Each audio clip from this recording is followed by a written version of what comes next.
because the visual aspect of when they see people practicing Mm-hmm.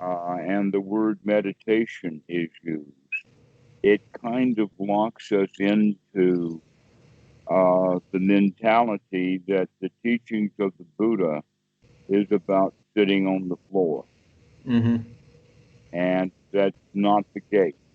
Mm-hmm.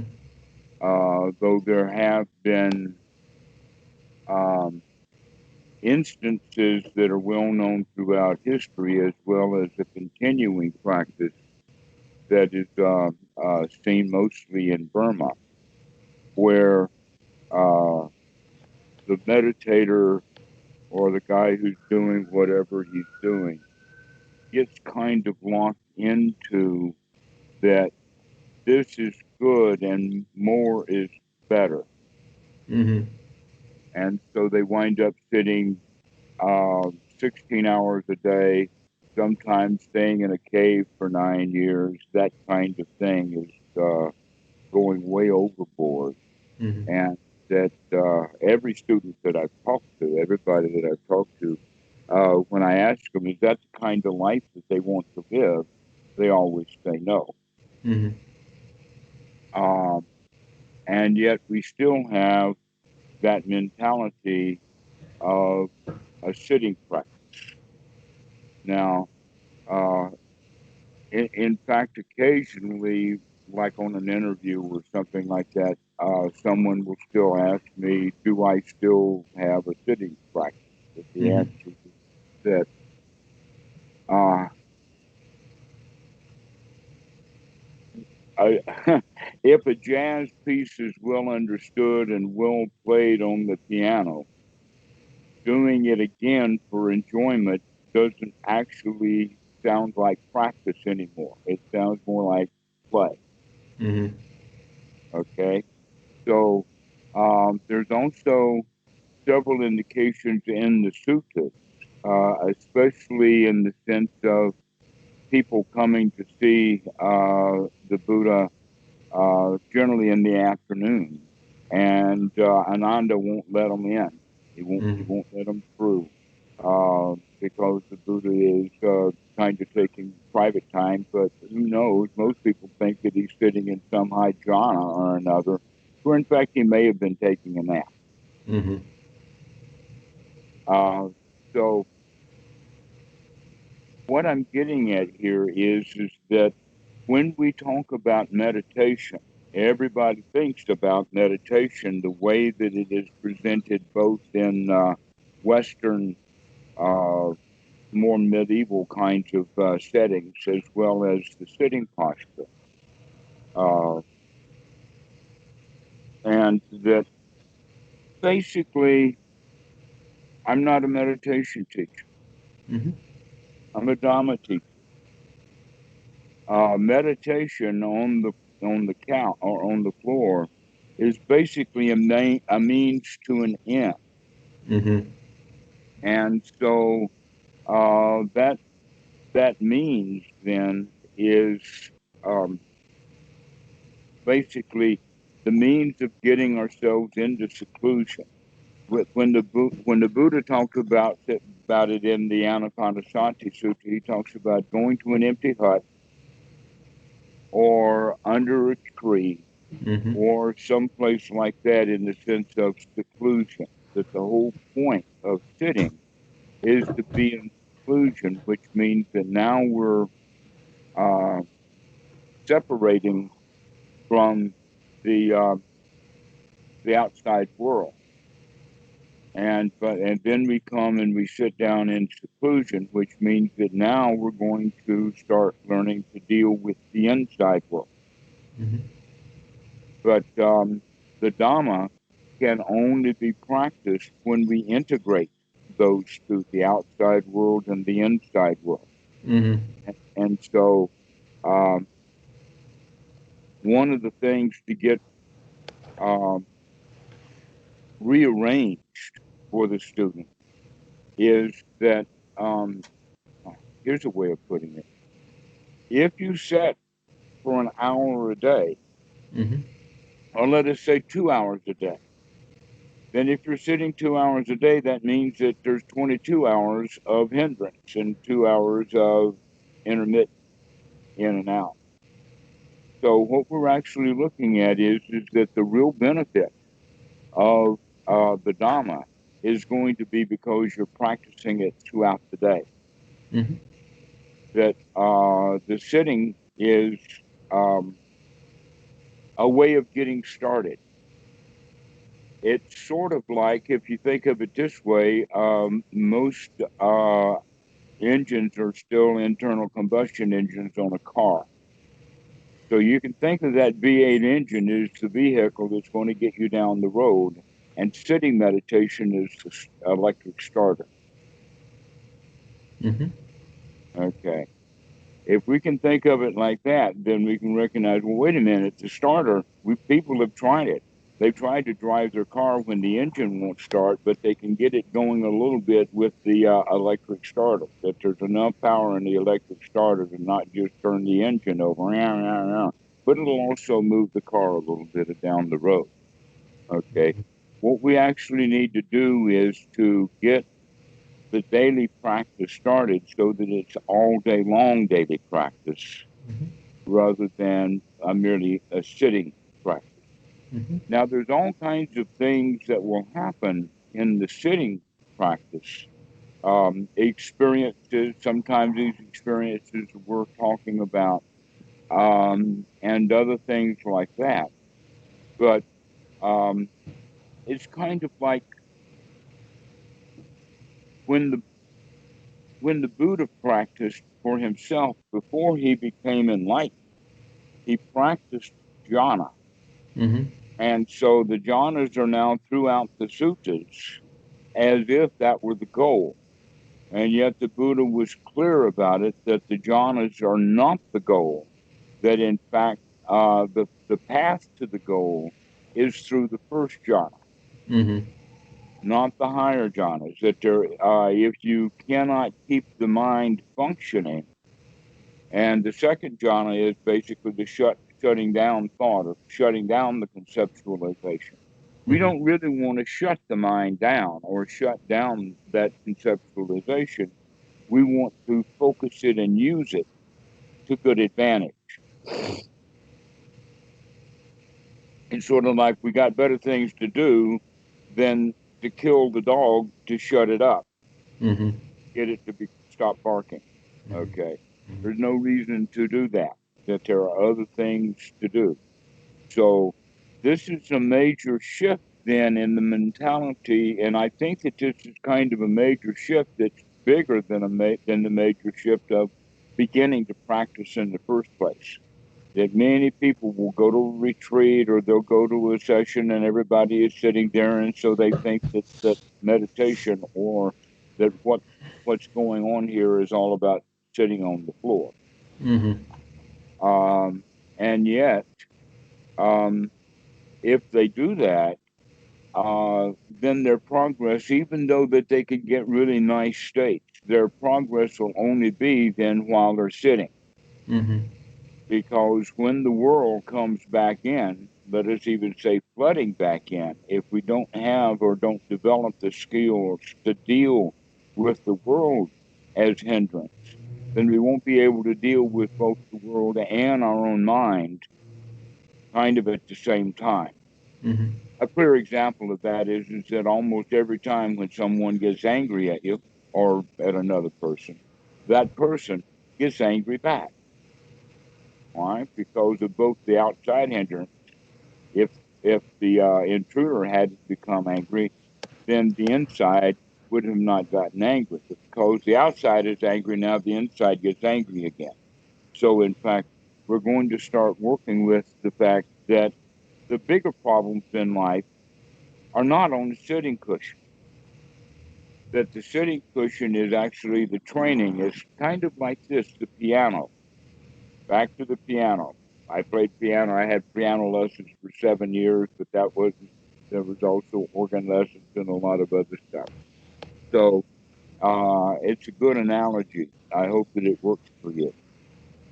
There's a difference between practicing the piano Now, when even a really excellent musician oftentimes will practice, and what that practice means is that we actually do want to go off on our own in a corner or to the piano with no one around.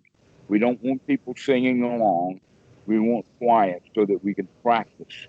Mm-hmm. But once we get the skill of that particular piece of music down solidly, Mm-hmm. then we can play even if people are wanting to sing unskillfully along with your play. That doesn't matter. You can go right along with it. Okay, so Mm-hmm. this is beginning to show that the real point of playing the piano is not sitting and practicing.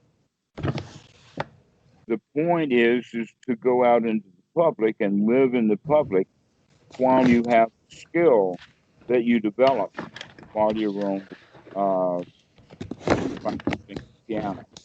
Mm-hmm. So I'm rearranging my desk to make it more comfortable.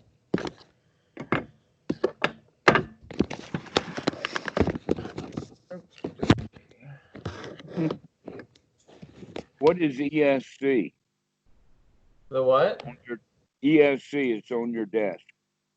ESC. It was backwards for me, or upside down for me. No, it's on your desk. Now you're beginning to point at it again. You just put the camera right back on it. So look Really? at what your camera is looking at. Oh, there it is. It's the keyboard button for the in the top left corner. ESC. I think it means escape is what it stands for. Oh, okay. All right, all right. Because Yeah. from the angle of the camera, yes, Yeah, it there it looks is. it looks like a chip. Uh-huh. Yeah, no, it's part of Just the just a, keyboard. just a keyboard. Yeah. Okay. Uh-huh. Oh, say okay. So, um, in the old days, there were courses Mm-hmm. in typing, and that one of the skills that they would have would be eventually for the student to sit at the keyboard blindfolded Mm-hmm. and type the same phrase over and over and over again so that they would learn to do the touch typing. Mm-hmm. I never took a typing course, and I was in the age where typing courses were very, very common. And so they call it the hunt and peck method. Well, nowadays, none of the students ever take a course in typing. Mm-hmm. They all do the hunt and peck. So the skill of typing has almost been lost.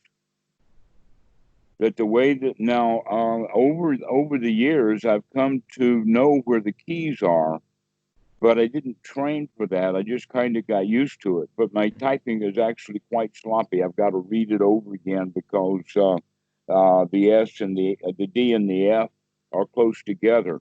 Mm-hmm. That are the W shows up when I typed an E. That kind of stuff. So, and it also has to do with the size of the keyboard. But what I'm getting at is that practice that we have that we could be then considered in the typing of being. And one of the phrases was, I think, all good men should come to the aid of their country. So you know where time period that phrase comes from. That's during World War II times, okay?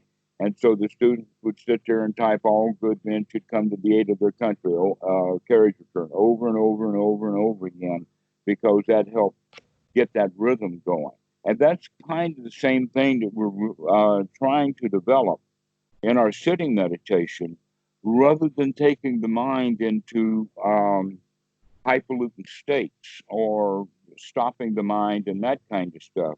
It basically, we're trying to learn to touch type in the sense of uh, can you remember to come back and to come back and to come back? Is sati there? That's the whole point. And a lot of students will say, well, that's kind of boring.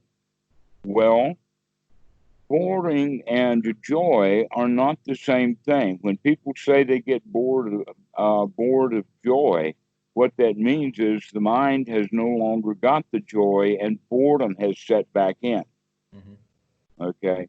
That boredom and joy are not the same thing. You cannot get bored with joy. Yeah. You can substitute joy and put in boredom, but then it's not joy, it's boredom now. Okay? Does that make sense? Oh, That you can't get bored with I joy. don't feel bored when I'm joyful. Okay, so over and over again, practicing that deep breath and over and over again, keep coming back to this present moment to look at what's going on right now. That's the sitting practice. And that when we gain skill in that, up to a certain level, and when I mean up to a certain level, generally what people in the West, and I guess throughout Asia, and the Buddha did this too, is once we get the second jhana or the first jhana, we want more. And so now we do the second jhana. Except that most of the students in the West don't even know exactly and precisely what the factors are for first or second jhana, so that they can be in second jhana and not know it. That we can be in first jhana and not know it, but generally it's the other way around, that they're in a state that's not jhana yet because it doesn't have all the factors, but they like it well enough, and so they think that it is jhana. But when we understand what all the factors are together, then perhaps we could say it like this, that we're going to do the practice almost in two different practices in parallel, so that the practice throughout the day will eventually just start to catch up with the states of mind that we're developing in the sitting posture. So one of the things that we would then develop in the sitting posture is, can we attain the first jhana and then open the eyes without losing the first jhana? And that once we can do that, and especially with the practice of walking meditation, we can actually get up and start walking while we're in first jhana. Later in the skills, we'll learn that we can be in first jhana and talk at the same time. Now, that's not possible for the higher jhanas. And the reason for it is that walking and talking requires conceptualization. It requires intention. And so shutting all of that stuff down means that while the mind may be in an exalted state, it doesn't have the ability to learn anything. Insight is not available in the second or the third jhana because we don't have the ability to develop the concepts to describe to ourselves what's actually being experienced. It's just absolutely raw experience with no framework. And so we need to be able to build that framework, but we have to do it according to, let us say, a plan. Is almost like building a house without any plans, or we're going to build a skyscraper and we're going to do it without any plans. Sorry, no, that's not going to work. We got to have a structure or a blueprints or a drawing or a plan about what factors we need to gather together. And so as we're able to do that in the sitting posture, we can also begin to practice that on the outside, because if we can get to that state of first jhana while sitting, then we've got a tool that we can start to develop on the outside world. Okay, so otherwise, if we have only a sitting practice and we're not intentionally coming back to the breath, intentionally coming back to joy, intentionally gladdening the mind, intentionally becoming satisfied many times throughout the day, it's not going to catch hold by doing it one or two sittings a day. That we really do have to develop it throughout the day. And that's one of the reasons why I like the chair so much, is because people are in and out of a chair quite often. Okay, so this is the way that we need to start changing our focus, not in the sense of stopping the sitting meditation, but rather to start practicing our daily meditation uh, with the same zeal and enthusiasm. Here's an example of that. We can think of that the sitting meditation is practice, like practicing the piano, Mm-hmm. where we don't want anybody else to hear because we're just trying to figure out what we're doing, figuring out the fingering. So it stops and starts and halts and whatnot until the passage is down, and then we start fiddling with a new passage. So, but do you know what busking? The word busking means? No. It's an English and an Australian word mostly, but it actually what it means is a street musician. Okay. Okay, so busking then means that you can go out. Let's say that you're playing the guitar out on the street, and what happens is that when people come close to the busker, he starts to play one of his best pieces. And boy, he just going to town on that thing. And as they pass by, and now there's nobody in front of him anymore, Mm-hmm. he's going to revert back to his practice. Mm-hmm. But as soon as somebody comes up, now he's playing his best piece again. And when they pass by, now he goes back into practice mode.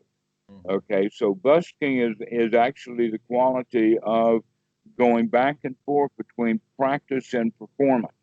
Mm-hmm. Okay.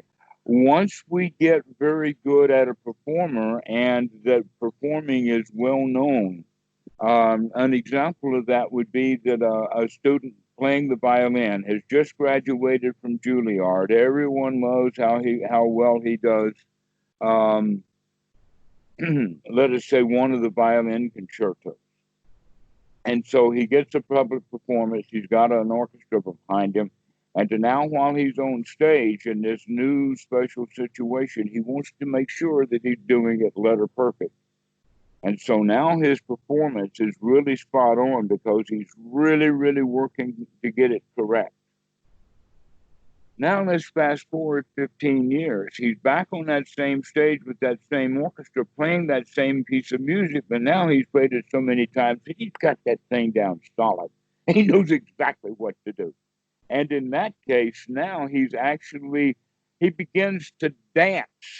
Mm-hmm. His whole body is just going after that violin because now he's actually enjoying the music. He's actually become one with the music. And this is what we call play. That finally people learn to play an instrument, but mostly they spend their whole life practicing and then performing. Mm-hmm. Okay? So Dhamma is also like that we're going to have periods of practice, periods of performance. And that's the part that we're working with now. Later, once you have that your performance techniques really down solidly, over years of practice, it becomes quite playful. Mm-hmm. To just remember to take a deep breath. I mean, it just comes back over and over and over again, all by itself. Okay, so we keep remembering that. In fact, what that means in a way is even though we are howling with laughter, still our meditation is all day long. It's an all day long meditation. Meditating while going to the John, meditating while go to the Susan, meditating by going to the refrigerator. Doesn't matter where we're going or what we're doing. The point is that we're here now. Mm-hmm. Okay, so how can we take this skill that we're developing on the cushion off the cushion? The answer to that is use that cushion, except that now every chair that you sit in is going to be a cushion, Mm-hmm. meditation cushion. And there you go. So every time you sit down, you go as deep into your meditation. I'm really using that word and I don't know why. Other than everybody understands that word within the context. Um, so basically, what we're talking about is anapanasati, going through the various steps of anapanasati, just every time we sit down to make that chair an anchor for us to remember that when we sit down, we want to sit down with a huge, excellent, exhausting out breath. When I say exhausting, I'm talking about not physical work that you're tired now, but that it really it exhausts, it pushes that stuff out. So this is a way to start practicing, is to start getting this sati machine going so that it's now there over and over throughout the day. And there's various techniques that we've already talked about with that. Mm-hmm. And so this is something that we want to make a shift, because you, like everyone else right now during these days of, let us say, seclusion 19, that we've got plenty of time to actually, let us say, perform, but actually we're practicing, because you are in seclusion, you're not around other people. So now you can begin to really dedicate that every time I get up out of the chair, I'm going to stop, I'm going to stand, I'm going to reflect why I'm doing this. Maybe even look back at that chair. That chair looks more inviting than whatever I was going to. And we might sit back down. But when we do sit back down, it's with a great big sigh of relief, letting the load off. I mean, if we're going to take a load off our feet, let's take a load off our mind. We need to be practicing this every time we get out of a chair and every time we sit down in a chair. That means that you're going to bring mindfulness to the fore. We're going to bring sati up 30, 40, 50, 60 times a day. I remember one time in Bangkok. This was quite remarkable. I know exactly where it is. It's on Sukhumvit Road, close to Soi 24, and they were building a park, but in the process, the entire sidewalk had been dug up. In the sense, I think that they were just merely replacing the tiles, and the tiles were about 2 foot square pieces of concrete or whatever in various shapes.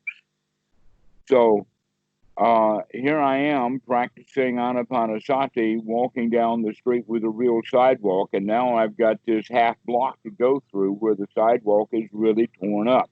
Mm-hmm. And I did recognize when I'd gotten about 2/3 of the way through this that I was paying a whole lot more attention to where I was walking, because it was dangerous. I mean, you had to watch where you were walking, but can I continue to walk and continue to be mindful of the breath at the same time? And the answer was no. I couldn't do it at that point. But I recognized it, so I stopped and I stood there for a while, taking a deep breath, surveying the part of the path in front of me, and then I was able to continue along that path while doing the practice. Would you give me a minute? I need to feed my cat real quick.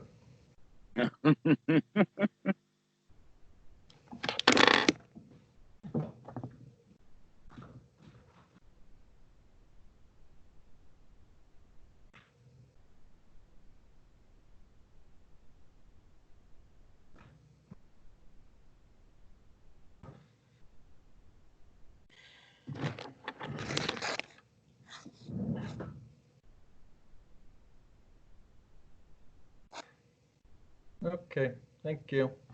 That was quick. Yeah, I just had to grab some food and put it in his bowl. Okay. That'll keep him off your lap, I guess, while we talk. Yeah, he was meowing at me for a few minutes. Thought he might stop, but he was persistent. So. Yes, I have met a lot of persistent cats. They're often quite a lot of competition for the cycle. Reminds me of let's say, when you're sitting on the floor with the guitar and a guitar book open in front of you. Guess where the cat comes? He goes and he lays down right on that guitar book, because that's where you're paying attention.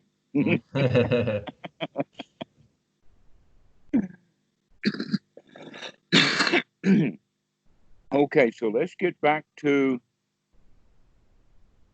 the practicing. One of the things that you can begin also to do is whenever you get up out of the chair and start walking, is to continue or to start doing anapanasati while you're walking. And when I'm saying that, I mean while you're having the breath in the background, you're actually paying a lot of attention to what the body is doing in its movements to perform the walking. Okay. So that we spend a whole lot more time now during the day developing the skills that we were actually already developing on the cushion. But now we're going to be putting them to good use. Now we're out busking. And we're going right back and forth between performance and play, depending upon what this second is up to. When we start to practice that way, great benefit occurs. This is the kind of time when insights will happen. That, gosh, look at that kind of reaction that we have is because now we're beginning to incorporate the skills that we developed on the cushion and integrating those into the world. And now we're beginning to see how we respond to the world, how we get caught in it, how it takes over, that it becomes a hindrance to us being in the present moment. In fact, billboards are designed to do that. If the American government was really interested in highway safety, they would ban billboards. Let's have a road here so that people are paying attention to where they're going, not paying attention to what's being sold to them. And so, in this way, we get distracted all kinds of different ways. But now we're beginning to practice in such a way that when the distractions come, we can catch it. Yes, we do that on the cushion when the mind gets clouded, when it falls away. How long did it take us to catch it and bring it back to the here now? We need to practice exactly that same thing all throughout the day. Here's a good way of doing that, by the way, and that is actually going back to the typing skill of taking a set phrase and typing it over and over again blindfolded. Now that you're home alone, try that. Try blindfolding yourself and start managing your life blindfolded so that you have great intention as to when you're going to take the blindfold off. Okay. If, in other words, when I've opened the refrigerator door and I'm rummaging around there and I cannot find that tin of butter or that loaf of bread or that extra piece of sausage or whatever we've got in the refrigerator that we know is in there because we put it in there, and yet we can't find it with the blindfold, then we say, all right, I'm going to take the blindfold off now. But stubbing one's toe on furniture is no need to take the blindfold off, but rather to get your orientation together, to figure out where you are in the room, etc., like that. This is the way. You'd be surprised at how, because of the visual cues, that we see very, very little of the room while we're walking through it, because all we need is just enough information, just enough radar going to navigate. But when you're blindfolded, now all of a sudden you got to pay attention to where you're going. Okay, so this is a point of mindfulness. So playing with these kind of toys will certainly develop skill of being here now, which is the whole point of the Dhamma. The Dhamma, there are many one-liners that can sum up the entire teaching of the Buddha. Dukkha, dukkha, nirodha is one of them. Can we see the dukkha? Why can we see it? Because we're looking, we're paying attention to it. The stuff is subtle. dissatisfactions of the mind, and I mean, the whole world is full of dissatisfaction. A little more so nowadays because people are in seclusion and they don't like it because it's a disruption of the way that they normally live.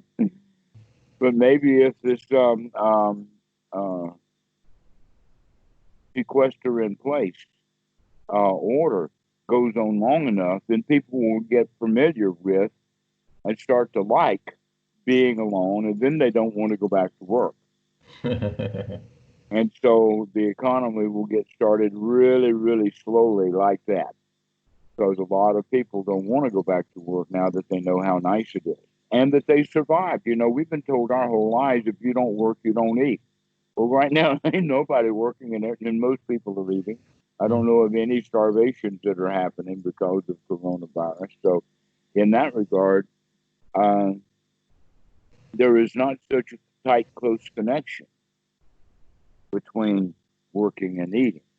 And when that begins to separate, we begin to say, well, if that's the case, and I'm going to get fed, then maybe I can have a happy life and not have to work so hard at it. This may be a kind of a clarion call for the whole planet to wake up out of its greed, to wake up out of its working hard and trying to get ahead and competing with each other, and learn to sit down and relax and enjoy our lives. And you've got a perfect opportunity to that right now. And what makes it extra perfect is the fact that now you know that you can use this time to develop skills. That this is now a time to not just practice with the eyes closed on the cushion, but let's close those eyes and let's start moving around the house. Let's start really paying attention to what's going on. Mm-hmm. Let's see what kind of mental images we pick up and that kind of stuff. So, adding the blindfold to your already developing walking around practice. Now, I wouldn't recommend going to town, driving a car while blindfolded, or even out on the street. But while Mm-hmm. you're running around the house, Okay. then you should know your house by now. And if Yeah, not, you yes. will really learn it if you do it blindfold. Mm-hmm. All right. Mhm. I can do that. Okay, so doing blindfold, um, there is one let us say one side point to that, and it's we call it a blind trust walk. Mm-hmm. And the blind trust walk has to do with you have another person, and that your job is to follow him, but he's only going to make noise occasionally Mm-hmm. just to keep you focused on the direction that he's in. But he may, in fact, stand behind a tree and call you. Or let us say a set of parked bicycles, and he'll stand on the other side of those parked bicycles just to run you into the bicycle. Why? Because we want to get you to sense that there is a mess in front of you. Mm-hmm. Okay, to begin to figure out by bodily contact and sensation the things that are actually so by going on these blind trust walks, even on your own, it really does pick up bodily awareness that Mm-hmm. your body itself somehow kind of becomes your eyes. Okay. Yeah, I don't have anyone that lives with me to receive any uh, help on that one, but I can do it by myself. Um, Cats don't make good blind trust walk, but No. but dogs are okay for it. Yeah. Um, the story, by the way, about the cat is how do you find a black cat in a dark room with no light and it's completely dark? How do you find a black cat in a completely empty, dark room? Well, it may not be empty; it's just completely dark. I don't know how. The answer is sit down on the floor and wait for the cat to come to you. Uh-huh. until you find the cat. Uh-huh. But while you're sitting there, you become acutely aware of where the cat is because the cat's going to start making noises that you can hear. Mhm. Okay, if we start paying close attention. So this is a way that we can. These are little techniques that have been developed and used in Asia for a long time. Mhm. I think I even mentioned to you that one of the Chan Po's techniques was to It's come and sneaking up stand on in, you. yeah, Yeah. to sneak up on me or just stand in the yard Mhm. and wait for me to figure out that he's outside. Mhm. That was a wake up. I mean, that really helped wake things up to Mhm. be here now, to start to something's going on, you know, that kind of thing. But it requires us in the here now. If we're just spinning in the mind, if we're just thinking about something, if we're not paying attention, then all kinds of disasters can happen. Mhm. But if we're really paying close attention because we're training the mind to pay close attention, then it's going to be very difficult for anyone to sneak up on you.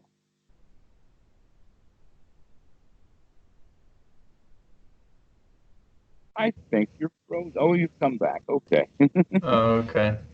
Yep, I'm still here.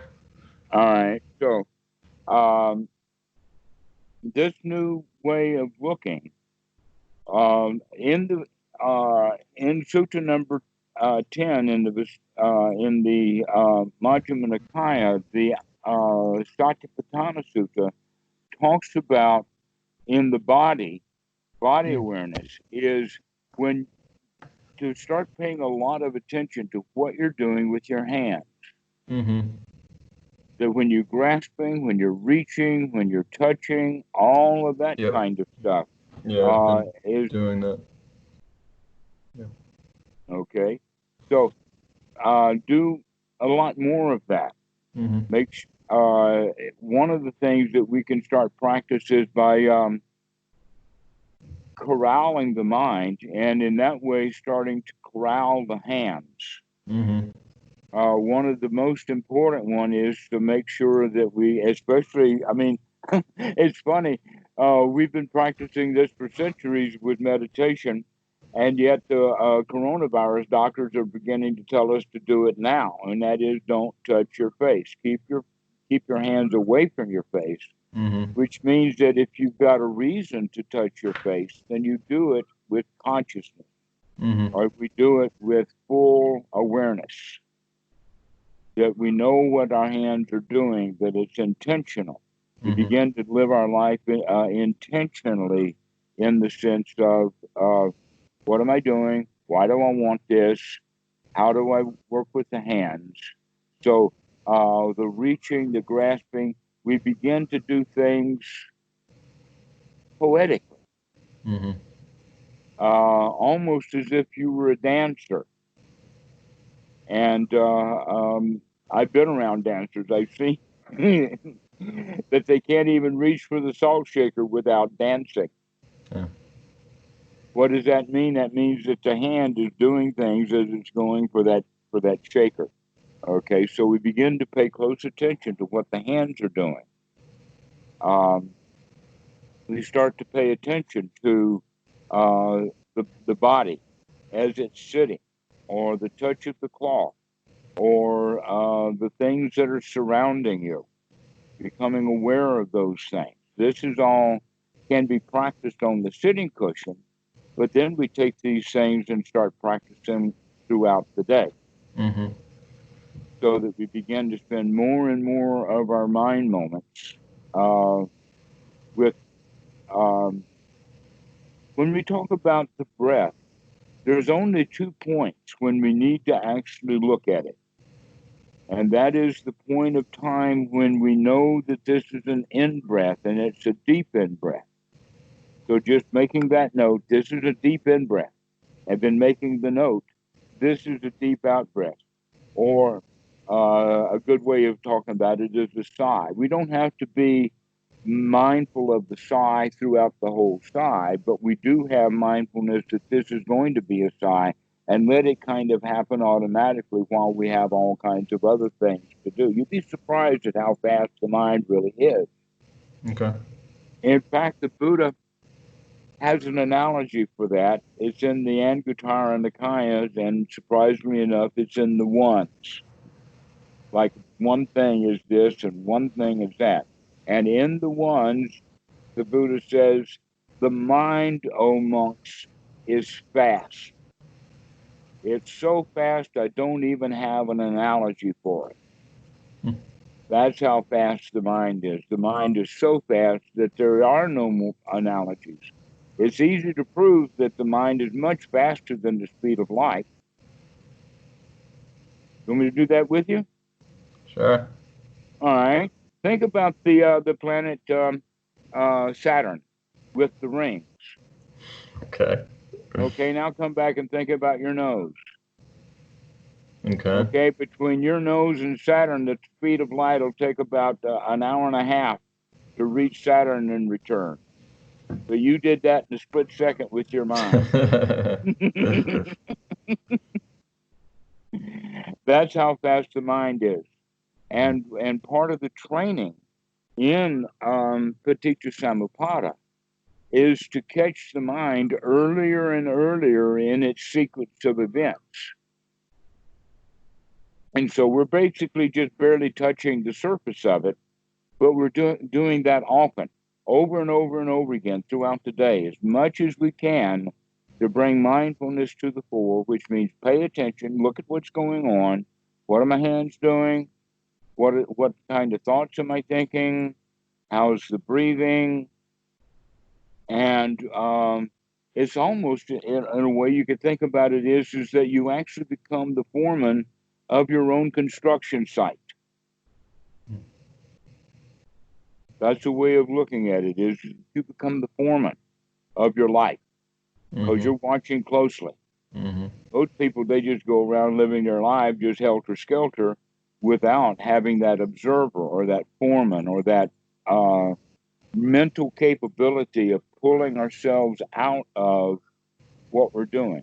Now, physiologically, what that means is that we've got the frontal cortex fully in gear. That frontal cortex, that human part of the mind, that one is the one who is the foreman. He's the site manager. He's watching what's going on. And for most humans, that site manager has been asleep. And so we're beginning to wake him up. Putting those blindfolds on is going to have that manager right on top of things. Okay. Because it's not going according to normal. All right. Normally, the things are just rocking along the way that they've always rocked along. Then the foreman can sleep. But we're going to wake this dude up. But how are we going to do it? With a number of things. One is through breathing. Another one is by making your environment different. The blindfolds, that's one thing. Watching your hands changes your entire environment so that the hands don't reach and grab and go around. The word that I don't know why they used it, but the word is arms akimbo. Before my time, maybe. I know. Yeah, many of the words in the that were translated out of the Pali into English. First off, done mostly before 1920, from 1880 to about 1920. But for some reason or another, they like 300 and 400-year-old words that we don't even use anymore. I think mindfulness is one of those words that fell into complete disuse. Nobody was using that word until Buddhism came to the West. And so arms akimbo basically means that we're swinging our arms or are doing things with our arms that we don't even know we're doing. And so bringing the hands into conscious behavior so that when your hands are doing something, it's because that's your intention to do it. And so beginning to slow the movements of the hands down will help us catch the mind, because the mind is really fast and then the hand is really fast. But the slowing down actually helps the speed. And I've seen this in martial art. I mean, it really is uh, part of the training Mm-hmm. is to slow the kata down. A kata is a series of moves that will have two parts to it, the two opponents. And so you'll learn one part of the kata in one direction, and then your friend will do that one while you do the second part of it. But to learn to do it is all done in slow motion. Mm-hmm. That's how they learn to do the stuff that's in the fight films that they have. Mm-hmm. Jackie Chan's movies always are really full of interesting things Mm-hmm. like that. But a lot of it is done in slow motion and then sped up, not with the camera, but they get the movements down really excellently, and then they Mm-hmm. can speed them up. It's the Mm-hmm. same thing with practicing the piano. The really difficult passages are not played at full speed when you're learning them. You've got to slow them down and get exactly all of the stuff right, so then you can speed it back up. Mm-hmm. So begin to slow down everything. Okay. Slow down everything. One of the ways of slowing down, by the way, is by blindfold. That blindfold, you'd be surprised. You'll get a lot of insight with that. That's Okay. kind of an advanced technique. Okay. So, using the blindfold, be sure that you know when you're sitting that you are sitting down. Make sure that you pay attention that you're going to have such good sitting down, taking the load off your feet, that this is going to be a little Dhammara. This is really going to be a good moment.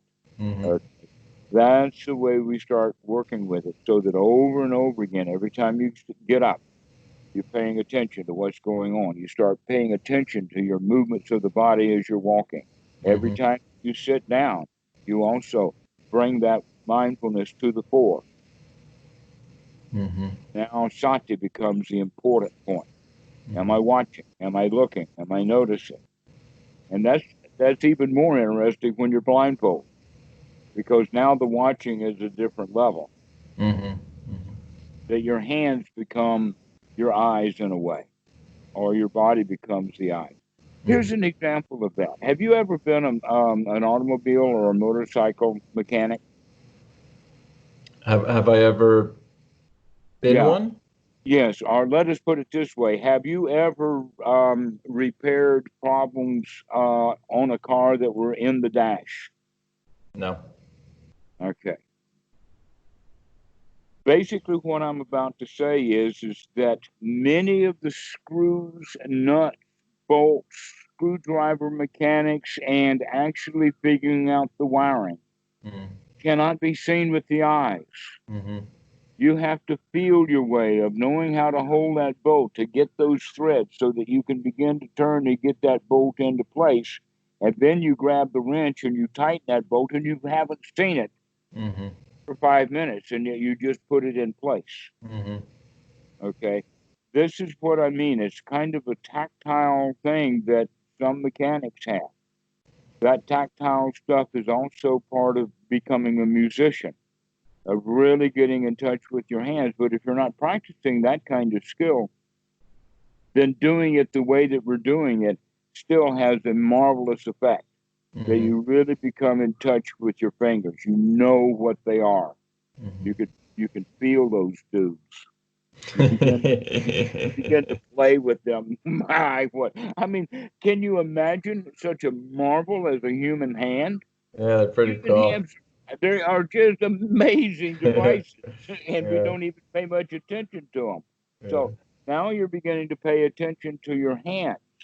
Yeah. You get to know this part of the hand too, Mm.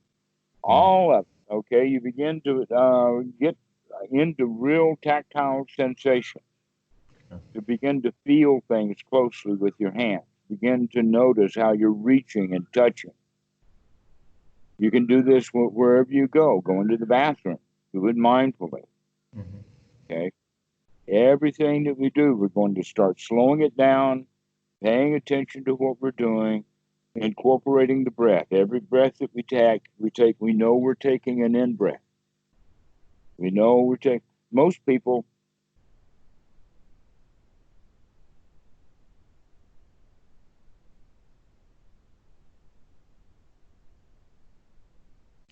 you can't Uh, talk with an in breath. Well, I le- can't because I practiced. less, You won't hear me taking in breath when I'm talking. It sounds really strange.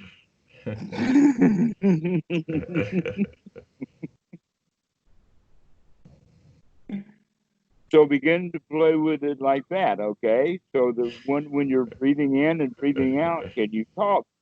okay. Can you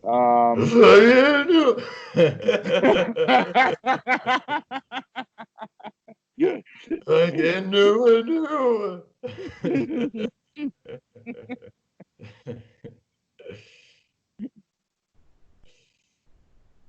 You can see that's a skill to be developed Oh yeah. because even though you can make noise right now, it's unintelligible. Oh, you can't hear me when I'm doing this?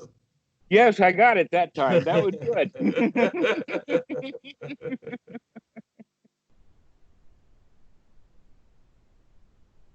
So these are the kinds of things to do because you've got plenty of time now. You're not going anywhere. You've got no intention to go out. Your whole intention now can be focused on what you're doing. What's going on with the life? This is one's practice is to begin to wake up so that you're fully aware and in the here now most of the time, a good bit of the time. So when someone comes in, you know it, you stop what you're doing and you listen to them. I've got that here, but you don't probably have much of that. So you're going to be there alone. So make sure that you're paying attention as much as you can to remember. Bring that sati up. Remember, remember, remember. That's what, never mind, start again, over and over and over again. This is now a good way to practice so that your sitting meditation becomes just a pleasant abiding, that you're sitting there doing nothing simply because you like sitting doing nothing, not because it's meditation and I've got a timer and I'm going to get something out of this stuff. No, it just becomes a pleasant abiding, just nice, just to sit there and do nothing. But you're also going to be practicing that throughout the day too, so that your whole life becomes a joy. But that joy, that joyful life, that's a skill to be developed. And so practice, practice. Okay. It reminds me of the joke of the kid who had a violin case. I don't know what was in it, but he was in New York and he asked this old Jewish gentleman with the long beard and the big hat and all of that. And he says, "Can you tell me how to get to Carnegie Hall?" Which was, you probably heard it. And the old Jew says, "Practice, my boy, practice." That's how you get to Carnegie Hall. So this is the way that we're looking at it: is to begin to take it off the cushion and begin to make it your life. When do you do that? Every time you remember. And now we've got several techniques to help us remember. That chair being the big one. That chair. Sitting down in that chair, getting up out of that chair. But we've got two additional ones here that are really, really amazing tools to learn to deal with. They're marvelous things. They fingers can see. I just proved that to you with the nut going into place. Right. Okay, that if the fingers couldn't see through tactile sensation, so that you're creating a mental image in your mind of exactly what's going on, the fingers themselves become your eyes. So practice doing that. Practice with the blindfold. Can you begin to see? Do you know where the items on your desk are?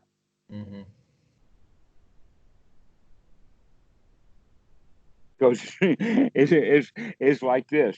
you're looking for this, and you got your eyes closed, and and you do it this way. It's like, no, okay, it's over here. All right. And so you begin to note that. This is a part of the waking up process of learning the hands, um, learning learning the touch, being able to reach and grasp when we're reaching, to open the fingers, Yeah. to open them up, almost like Dracula or Nosferatu going to the neck. You know, when Dracula uses his hand, he always goes. All right. Okay, so we begin to practice that way, uh, uh, noticing everything, every touch, every tactile sensation becomes not an object of meditation, but rather an object of investigation. And when we're investigating, that's when we can see. That's what word vipassana actually is all about. Even in the Satipatthana, we talk about in the Pali, it's kaya nupassana, vedana nupassana, chitta nupassana, and dhamma nupassana, which means we're looking, we're investigating. We're checking it out. We're finding out what's going on. That's what we actually mean is investigation. And that nupassana, investigation, leads to vipassana, or deeply seeing. That's what the word vipassana means. It's deeply seeing. And so that's just almost the same word as insight, except that we have a different way of using the word insight, like a big light bulb goes off and aha, I see it now, conceptualization. This incorporates that, but Vipassana is actually the result of the investigation, the actual seeing of what's going on. And sometimes when you do that Vipassana, insight will occur. The light bulb will go on. But all during that time, you're developing the skill of looking, of noting, of investigation, of watching. And so this is the way to change the direction of your practice, so that when you don't talk about sitting, you talk about, wow, look at what happened when I was going to the bathroom Okay. or whatever.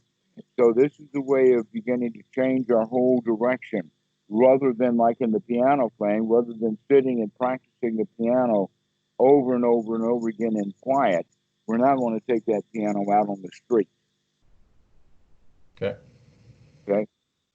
And so your house now becomes that street for your practice session. Do you have any questions about this? No, I mean, I could have told you about my daily life. I wasn't sure what you wanted to hear, but you know. Well, all right. Now you know. Yeah. Now I know. So I'll be sure to start off on that foot next time. Excellent. Okay. Well, go enjoy yourself. Have fun. All right. You got a marvelous toy there to play with. We call it David. Yeah. All right. I'll give you a call, I guess, in a couple days. Yeah, do that. We'll see you then. All right. Take care. Okay, bye-bye. Bye-bye.